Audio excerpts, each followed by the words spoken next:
Sure. That's great. So yeah, it's nice to get a sense of who's here, but also hopefully whoever connects with this as well, when we'll find some value. I thought I'd give you a sense, a little bit of my own background, talk about some of the work I've done around meditation in classrooms. I thought we could even do a guided meditation. And then I would also share the tips and tricks along the way that I've accrued. So I was a history teacher for 15 years. Now I'm a staff developer. The interesting thing about my work in staff development is it seems like people are less interested in my expertise around curriculum and pedagogy and more interested in if I will lead a meditation in their classroom. And I kid you not, it's a lot easier. I get a lot more invitations to come in to lead meditations than I do to visit classes. But I take the openings where I can, and I think it actually speaks to something deeper in terms of school culture and climate. And I also think what's interesting, which I'm not sure all teachers are aware of this, but if you change the person, you change the practice, and the two are not separate. And I really believe the practices we sort of will talk a little bit about in this session, and in an expansive sense of what meditation mindfulness is. These are all practices. I guess change wouldn't be the right word, but in a sense of when we become more our authentic selves, when we are able to connect to ourselves more deeply, it changes the world around us, and in part changes us. So, and as teachers, we bring ourselves into our classrooms. We bring ourselves as school leaders into our buildings.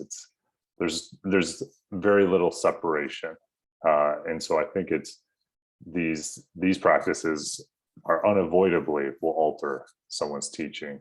But just to give you background, rather than go into the sort of the deep story of my entry into meditation, I thought it would be worth just sort of exploring my entry into teaching meditation. And I kind of joke, I have 4 degrees. So I have an undergraduate degree and 3 degrees beyond that. And I mean, I have way too much education in things that have very little use. But I always think it's interesting that my education around teaching these practices unfolded literally with the students that I worked with over the last 10 years. I mean, that's where I learned. I have, I mean, I'm offering a class on teaching this stuff, and I have never taken one on it. And what's interesting is I'm one of those students who I love going to other people's workshops and yoga classes. And even when I go, I was raised Catholic, but if I go to a church, I'm always like dissecting the practice in the way that whatever teaching or idea is being communicated, how it's being done effectively, and how it's being done in a way that's transformative. And what's so powerful about doing this work with students is they give such instant and authentic feedback throughout the process. You quickly know if it's working. You also quickly get a sense if it's not working. So it was in about 2012. I can say this very confidently because at that point, I think some of my students were talking about the end of the world. I think it was supposed to be like December 20th, 2012. And we had just come out of about a 6-week experiment. A student who had been in my class was running in his science research course on meditation. And I had agreed to participate in this little group in this experiment that he was running. And I think there were like 6 students and myself, and we would sit in quiet meditation. And he finished up running his experiment, and the group was just interested in continuing the work. So I agreed to stay a part of the group. They could meet in my class at lunch. As it happened, we just landed on Wednesdays at lunch. This would become a central piece of like the club that we would run over the next 9 years. But it was right around that December 20th date. They said, they knew I had a practice. They asked, would you guide a meditation? Mr. Meyer, do you think you'd be willing to guide a meditation? And I thought, sure, I'll go for it. And I had never guided one before. And as many of us know, when you close your eyes and with a group of, 16-year-olds around you, that's a pretty scary endeavor, regardless of what you're about to do next. But I just went with it. And what unfolded was really, really powerful and very deep. And what I'll talk about later on is the importance of sort of the reflection that follows any meditation. But from that day forward, we had a guided meditation every Wednesdays at lunch, from the first Wednesday of the year to the last Wednesday in June. And I ended up being asked to lead guided meditations for the whole school. I led guided meditations for sports teams. A group of parents reached out to me, and I began running for 6 years a Thursday night set of guided meditations for parents. And it just took off. And I kind of, when I was thinking about this work and how contagious it can be, and say that word in the most optimistic way in the back end of a pandemic. But I was really thinking about, like, I don't know why, but this image of the redwoods came to mind, and this idea the redwoods often grow in circles. It's circles of trees. And when I think about meditation, one, I almost always make sure that the room's in a circle, unless it's like I should say the chairs are in a circle, unless it's some extenuating circumstance. And how those circles, you build a circle that works, and then it just naturally, you get another circle and another circle. And whether that's that initial circle for us was this meditation club, and that was like the cornerstone. And then from it were the parent groups, the sports teams, the school assemblies, the wellness days, the teacher workshops, the department meetings. And I mean, the circles just built upon one another. I often joke, it's like when you're going to decorate a room, sometimes you just know where one piece of furniture should go. And you start with that spot, and then you build outward, and you let the other pieces. And I think that's true in introducing these practices within your own classroom or within your own school community. It's trying to figure out, like, what is that entry point? And for me, the entry point was literally students. And I think we see more and more of that today, a real desire within students to be engaged more deeply in their inner lives.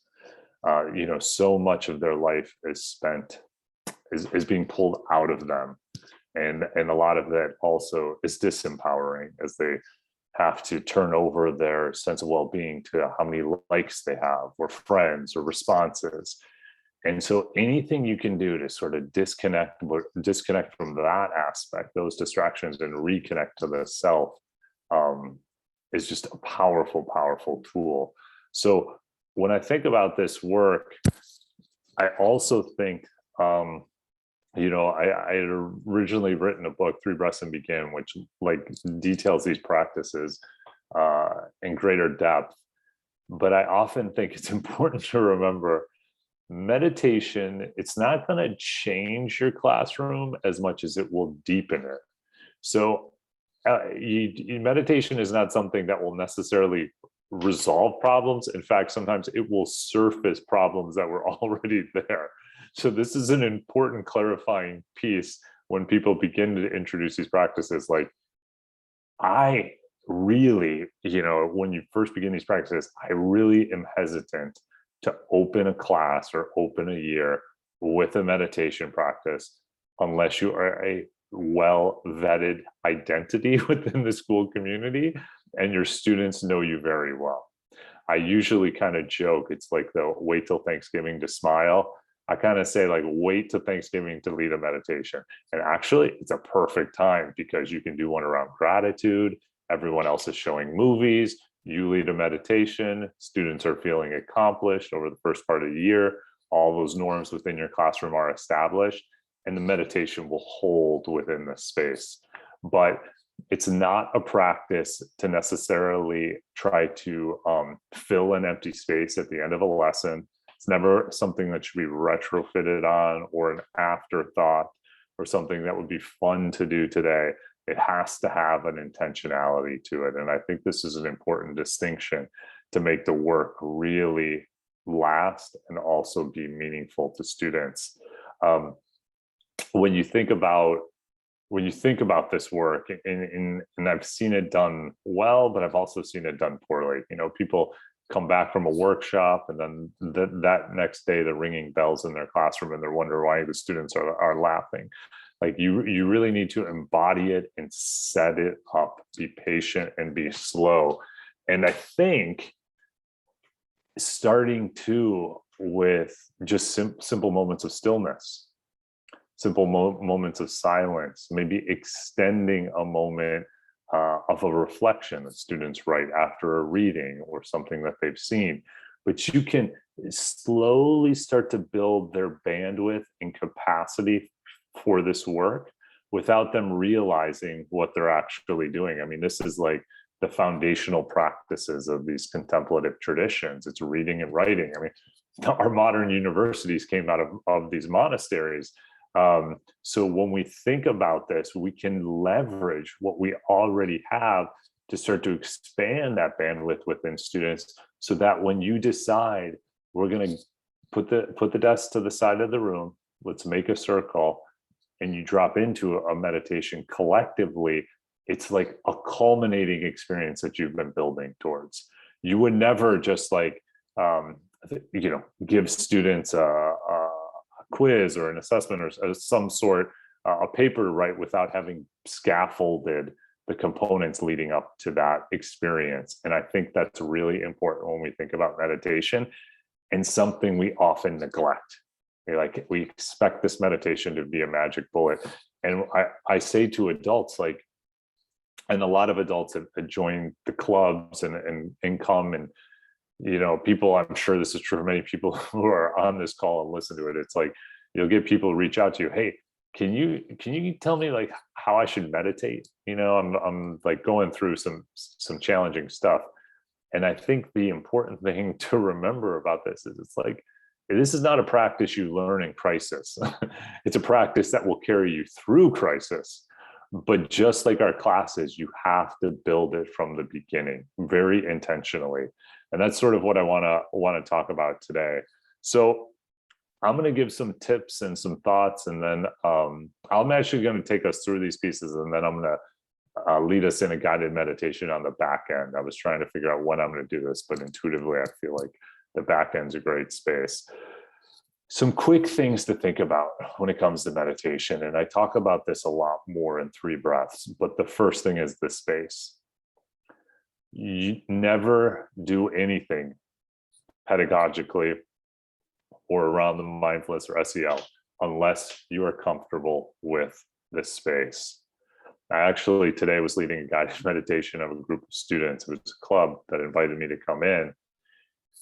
I wasn't actually a huge fan of the space. It was very dark, but I'd been invited in. It felt like it wasn't something I could decline. And actually the space was okay. We put the desk to the side, got everyone in a circle, was very intentional about that. We were standing up. I had them, led them in just a real brief stretch, which I always think is a good idea, sort of awaken the body before you drop into it. And we sat down in the chairs, and I'd never been in this room before. I sat down in these chairs. They were the slipperiest chairs I'd ever sat in. Like, I could not sit upright in this chair. And between you and me, it was very difficult for me to drop into this meditation. It was like a real challenge. And it was probably, if I felt more comfortable with this group, I probably would have maybe gotten in a different chair. But it was just a good reminder to me, like, you want to make sure you're comfortable in this space, right? And that's true of teaching. It's true of leading a meditation. I always meditate in circles, and I've mentioned this before, but Black Elk, Black Elk Speaks. It's a great work. He has this beautiful line about how the power of the universe is in circles, and he references the nest of a bird, the stars, and sort of the craziness of Western society, which lives in squares, which he sees as very disempowering.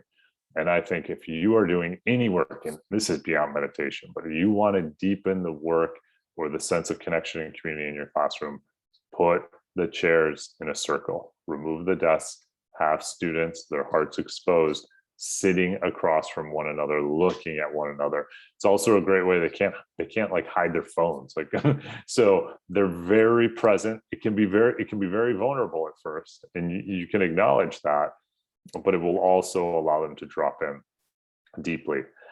Here's a great tip: position yourself closest to the door. And the reason I do this when I lead meditations is your voice then projects outward. And if you're leading meditations at lunch, a lot of stuff can be happening outside of your classroom. And so the ability of yourself to sort of project outwards sort of muffles those background sounds. That's a little thing I've learned over the years. I have students intentionally turn off their phones. And this is a good practice just in the classroom around, but literally have them power it off. I also put a little sign. I was very lucky. A student almost got me one of those signs. Like, I think they stole it from a hotel room, like, please do not disturb. It's a great one for meditation, but just having a little sign like meditation in progress. And I've definitely had people come in to a meditation. I keep my eyes closed. I can only imagine what they're thinking when they stepped into a room where there's 26 kids with their eyes closed in a circle, sitting there listening to a guided meditation, but that's on them. I do my best to warn them. If you go through that threshold and you don't read the signs, that's on you. Covering up the clock. So two big fundamental things when we think about this work is space, that we already mentioned, but time. And I like to imagine, right, how do we create sacred spaces?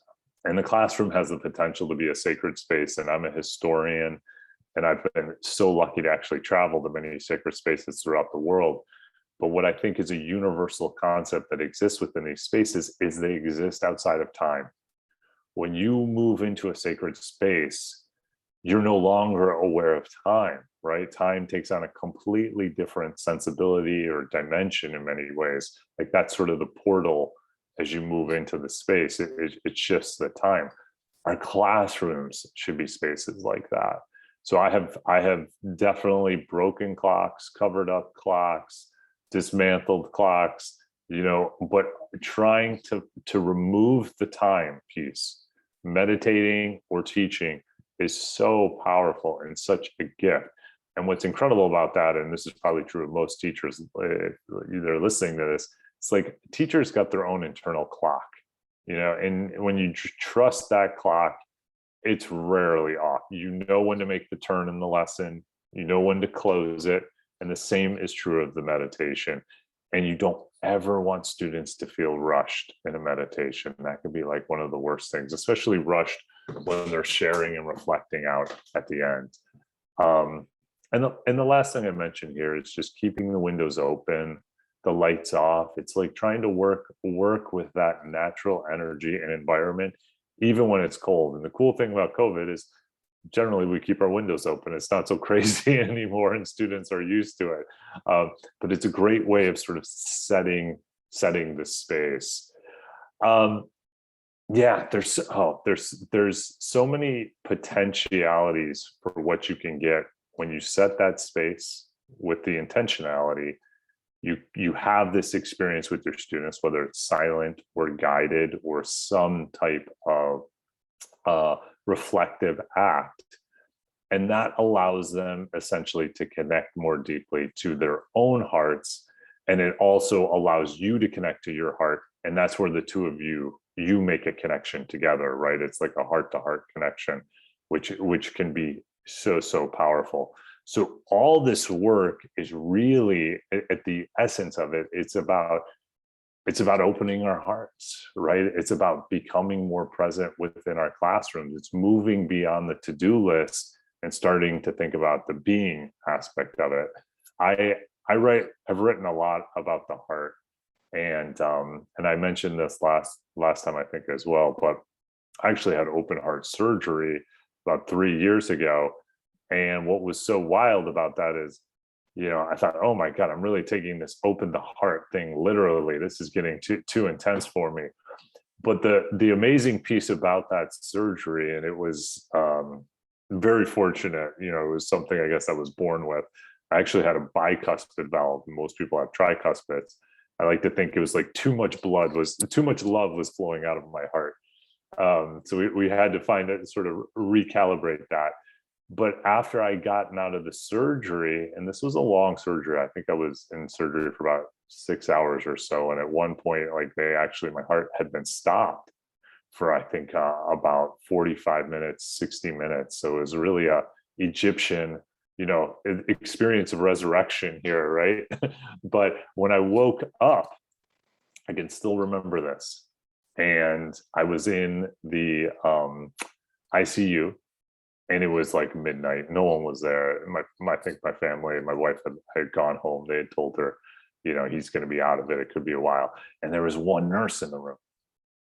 And I had a ventilator in.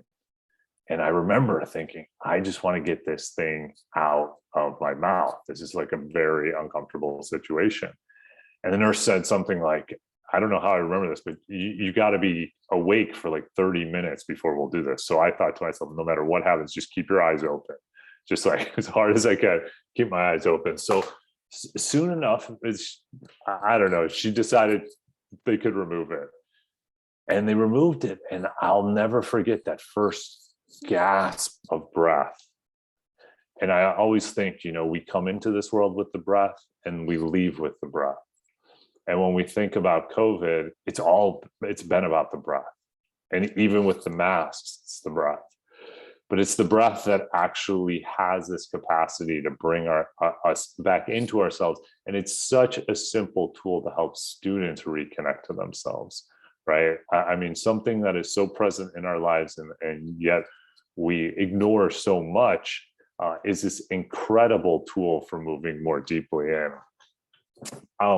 I sometimes show this film. I'm actually not going to show it, but you could easily find it.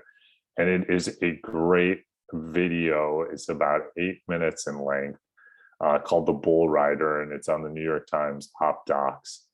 And what's so fascinating about this, if you ever share it with students or a group of teachers, is there's a couple beautiful lines in it. But right at the beginning, he talks about this idea of a bull rider must find their center and then the center of the bull. And it's when those two centers align that then you find the flow and you can have this experience. And I often think, and I ask teachers, like, what is at the center of yourself and what do you place at the center of your classroom? And that's such a powerful thing to think about. And I think when we're doing this work, we really want to think about centering our classrooms, not just around students, but also the inner lives of students. And this is a great way of getting into that conversation. And there's another piece later on in this, if you do decide to watch it or show it. And he talks about when you still the mind, you can access the wisdom of 10,000 lives. And to me, that's it. I mean, that's our kids. They come into our lives, into our classrooms, into our schools with all that they need.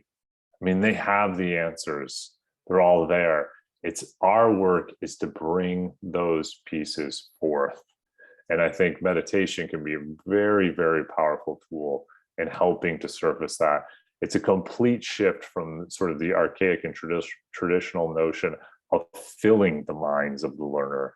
Here now we're helping them. We are just almost like the breath. We are being conduits to allow them to reconnect to themselves. And in doing so, to access an existing wisdom, infinite wisdom that they possess in guiding their own lives. And that's just so empowering.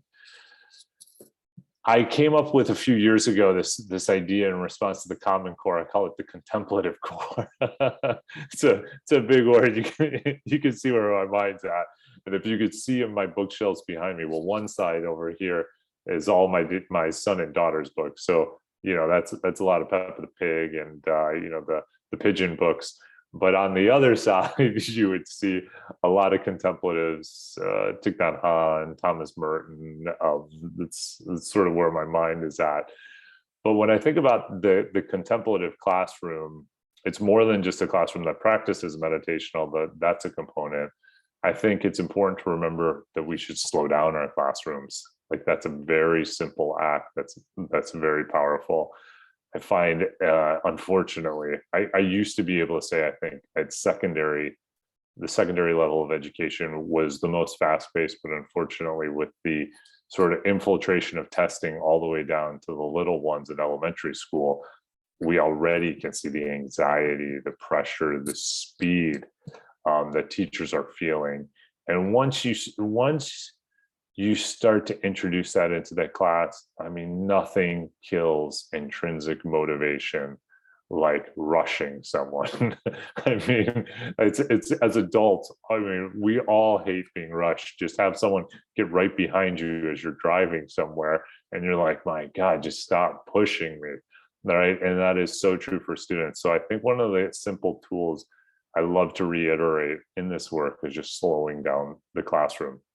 Another one is starting to focus on the process, de-emphasizing the outcome and really emphasizing the process by which we get to that outcome. And that is true in any discipline, but it's no longer just about holding up these external measures at the end, but rather honoring the journey along the way that students undergo to get there. I love this idea of creativity, and it goes back to that sacred timeless space. I mean, when students, and this is true for ourselves, sometimes they're musicians, sometimes they're artists, when they are feeling creative, they are in a timeless space. And I feel like they're often connected to their inner selves, inner world, and expressing that out in the world. So thinking about within our own classrooms, how we can create those spaces and opportunities for creativity is so, so powerful. You ask a group of third graders, who's an artist, everyone raises their hand. Ask a group of 11th graders the same question, you'll be lucky to get one student who raises their hand. So we really have to think what is happening along their educational experience that's de-emphasizing creativity, and worse, it's emphasizing a false identity that they themselves aren't creative or don't have aren't artists. As I mentioned before about reading and writing, these are reflective practices. And I'm not, unfortunately, I'm in a school that's like a one-to-one school. Computers are omnipresent. But man, if you can get kids to read a piece of paper and to write with the pencil, like talk about slowing it down, right? And letting them become fully present in it.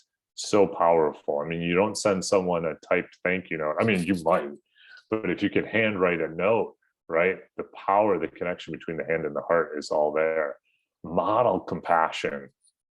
I've always been sort of in one way, I say publicly, nothing is negotiable. Privately, everything's negotiable. And that's something to embody when we think about that within our own classrooms. Storytelling. Meditation can connect you to the heart, but wow, stories. This is the bread and butter of our human experience, and intentionally creating opportunities to share story, for students to share story, can really weave together a powerful sense of community. And I keep coming back to that word intentionality, because it's not about like, hey, let me tell you what I did over the weekend, to fill like first part of the class. It's being very intentional. And one of the things I think often that speaks to the richness of a powerful story, especially if you as an educator are sharing it, is the vulnerability that exists within the story, what you're modeling through your vulnerability to students in telling that story. And that in part allows them to be vulnerable. And that's where you can start to see those heart openings and those connections. Don't be afraid of silence. And I mentioned that before. Boy, I mean, I think in most schools of education, we try to teach teachers how to fill a lesson from top to bottom. I mean, and in many cases, the lesson is like an overstuffed, Big Mac or something, like oozing out. There's no space for silence, let alone time to process, internalize, and reflect. So just like I was saying earlier about building their bandwidth for meditation, build their bandwidth for silence. Start quietly. Maybe it's at the beginning of class. Maybe you introduce some silence after they read or they watch something, but just it's all that intentional seeding of the silence, which then can allow you to take some deeper dives into it. When you do, last, meditate with your students. I mean, that's the end goal, right? Getting into meditation, getting into that work, leading them through it, guiding them. And the stuff that's come out of the meditations has always just blown my mind, where students will go, especially with a guided meditation, where they're willing to go and what they'll share afterwards. So I want to lead a meditation now. And before I do that, I guess the three things I would say in any meditation, and these are, I guess, the very simple constellation of insights I'd share with you that I've gotten. And, you know, keep it simple, stupid. That's like the best way to make it work. Number one, start with the breath. If nothing else, just introducing in a circle, having your students become aware of their breath. That in itself is a meditation. Second, and this is if you're willing to go to that second place, and you know better than anyone, if you're ready for that, drop them into the body. Start with the breath, move into the body, right? Let them explore their physical body. And that in itself, and this kind of goes to that beautiful book, The Body Keeps Score. There's so much held within the body that can be explored both for adults and students. And the last piece is the imagery, the guided imagery. And that's where you can help students really explore sort of the inner landscape of their being. So there is a lot of stuff there. Yeah, go ahead, Sharon. Yeah. Is this an okay time, or do you want to do it? Yeah, great. Perfect. Yeah. I'm just curious how you feel or what you do about dealing with trauma.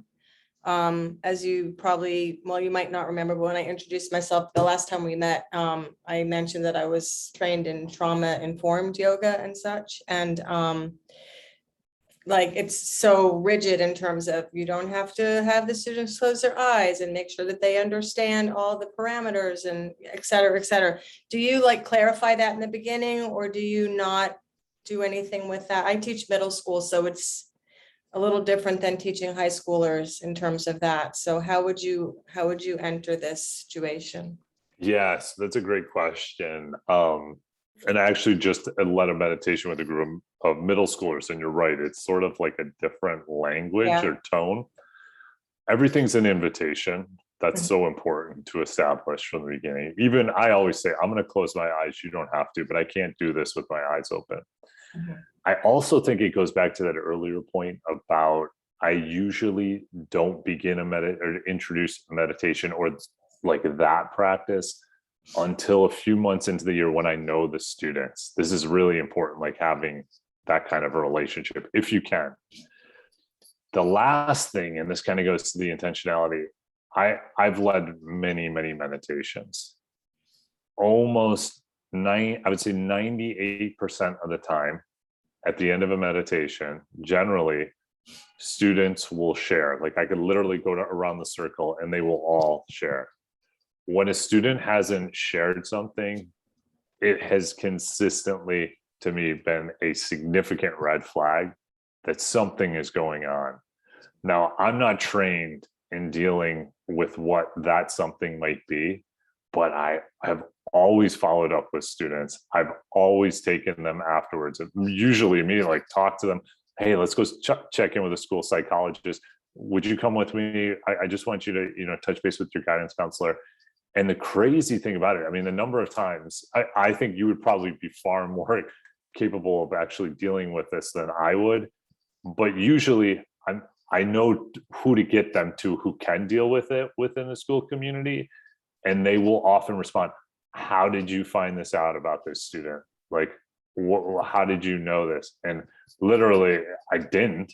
But it is when students don't share, there's generally a sense that something is going on. But I think it's important. It's like once you know them on one level, that allows you to be there. But I think that's a great point.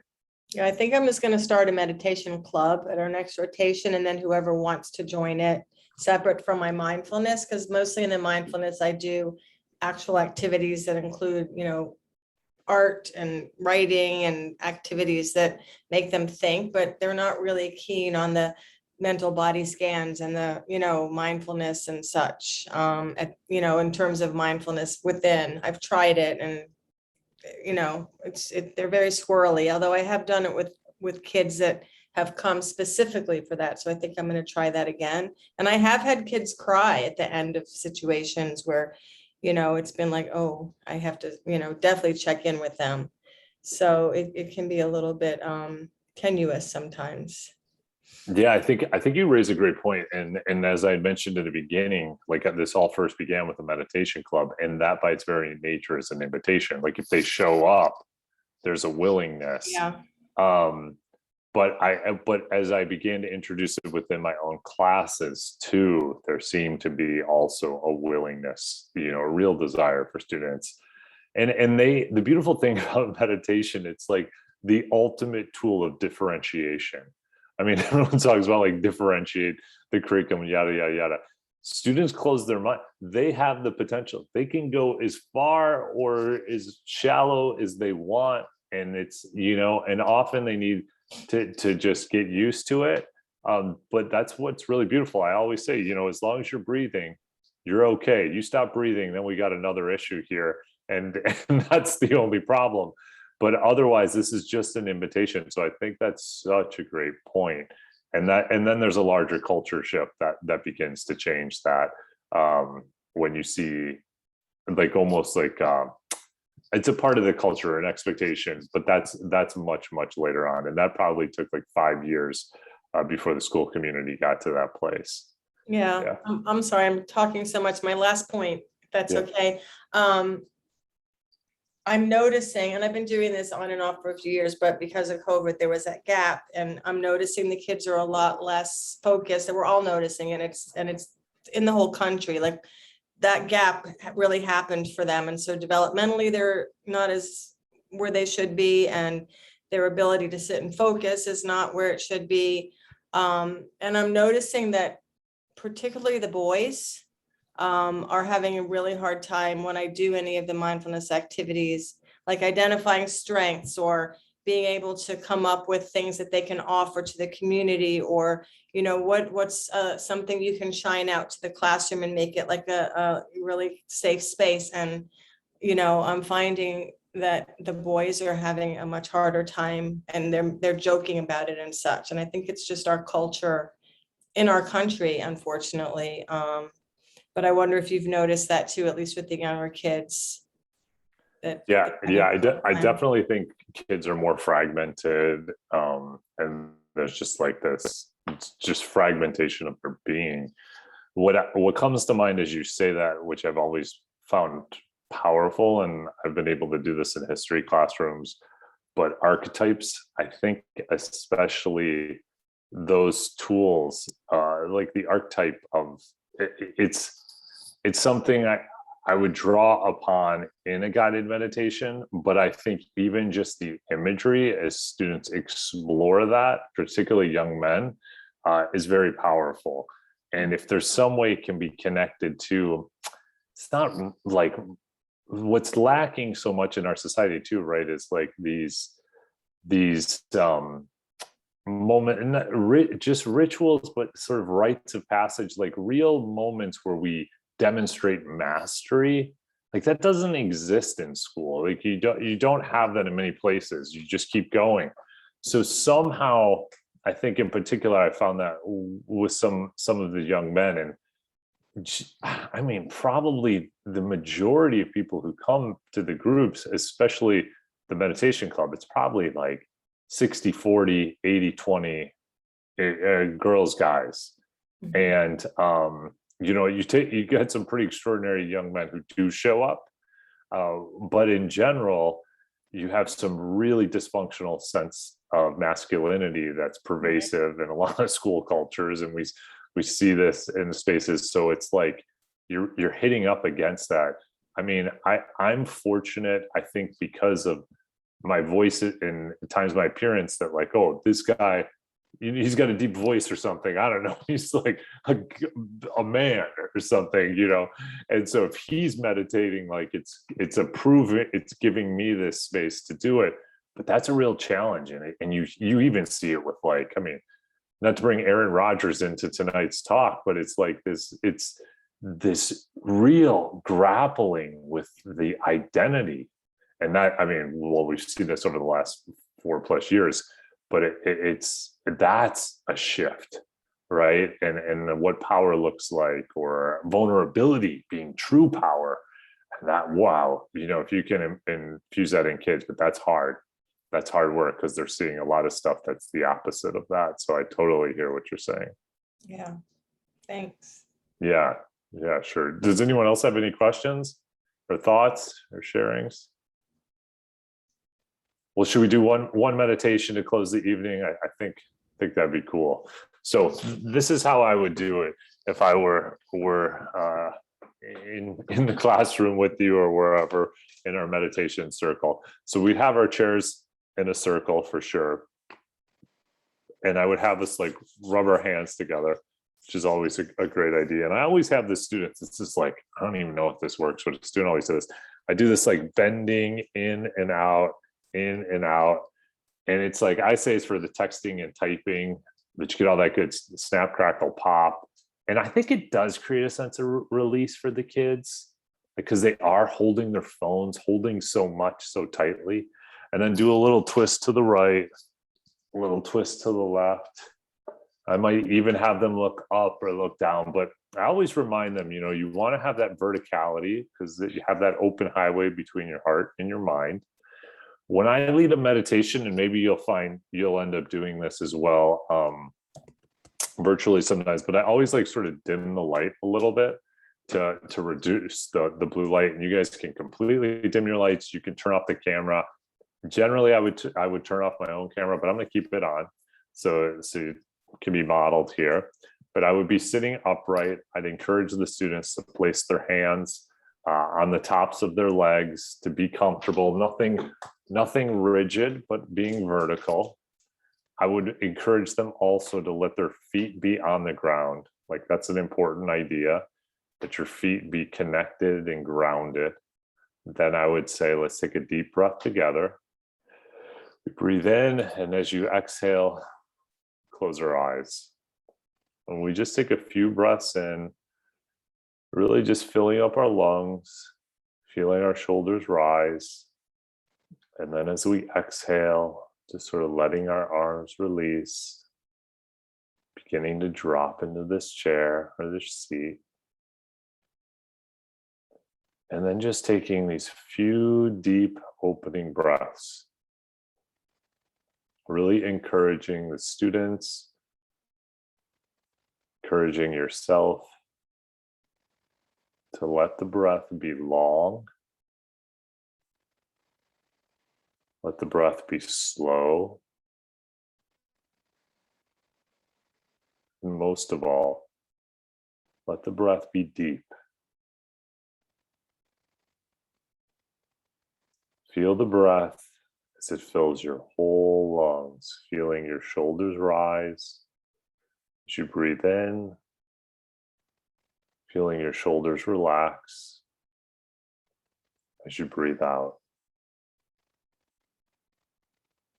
And with each breath, just starting to drop deeper into this moment, this space, and this practice. So as the breath finds its rhythm, I would encourage you to just be an observer for a moment.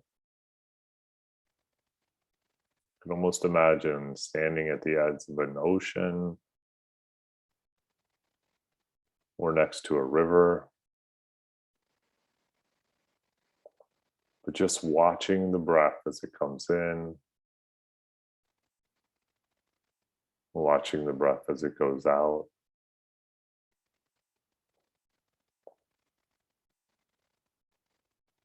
And trying to withhold judgment, just noticing the depth of your breath, Maybe noticing the length of your breath. Even noticing where your breath is going within your body.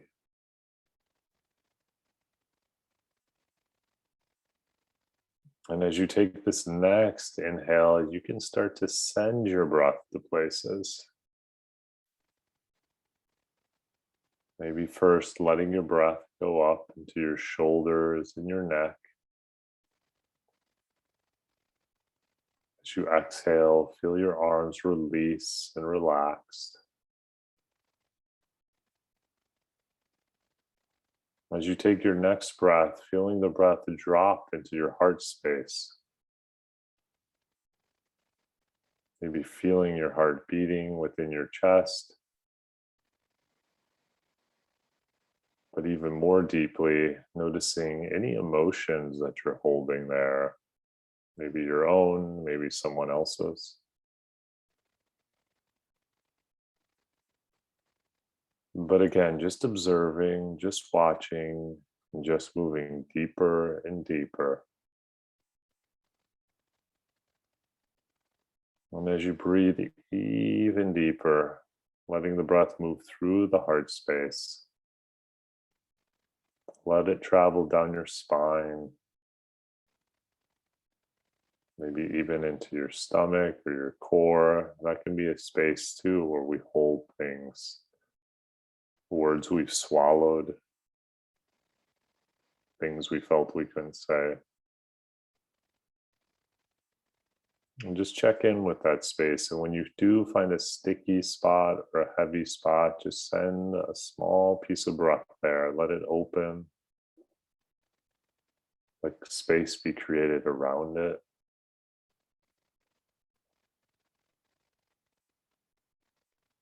And then with your next breath, move even deeper. Down your spine into your legs, your knees, your calves, your shins. Let the breath move all the way down to the bottom of your feet. Feel your feet on the ground. Notice the inside and the outside, the front and the back.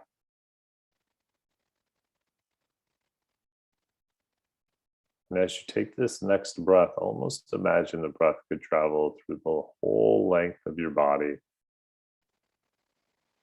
And as you exhale, imagine the breath moving out the bottom of your feet.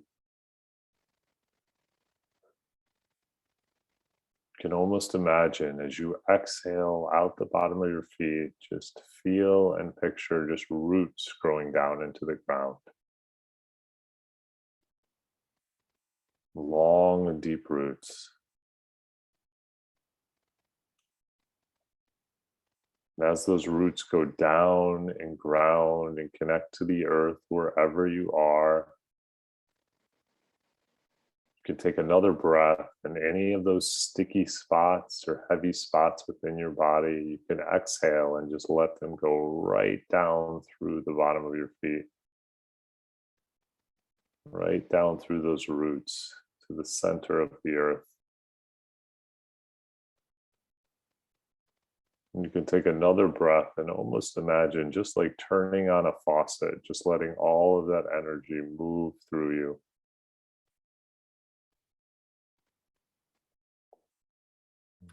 And when you feel all of that energy going down to the earth, down, down, down, take another deep breath. And this time, imagine you could pull up an energy from the earth.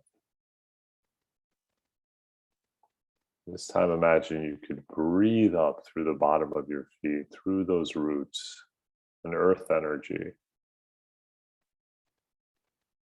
You can even give that energy a color, feeling it as it comes into your toes, to your ankles, to your shins and your knees, swirling and spiraling and filling all those spaces you created. Take another deep breath and feel that energy moving up through your core, your spine, around your heart space, into your shoulders, down your arms, even feel it at the tips of your fingers.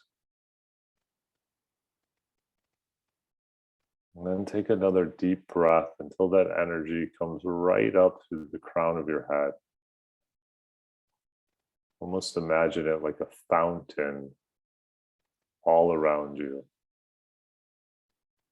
covering your skin and your clothes, pooling beneath your feet. And all the heaviness, all the stickiness, all the energy you're ready to let go of, just let that be washed away in this energy.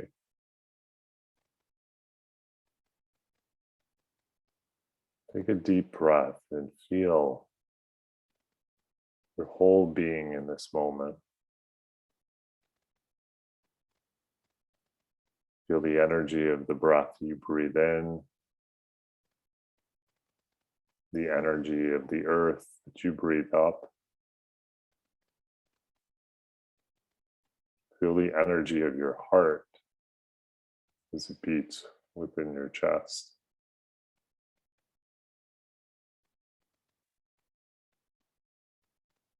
And then as you take this next breath, just let all of that go. Those roots go. Close that crown and that opening at the top of your head. Feel your heart once again beating in your chest. Feel your hands in your lap, your feet on the ground. And when you're ready, take one more deep breath. And you can open your eyes.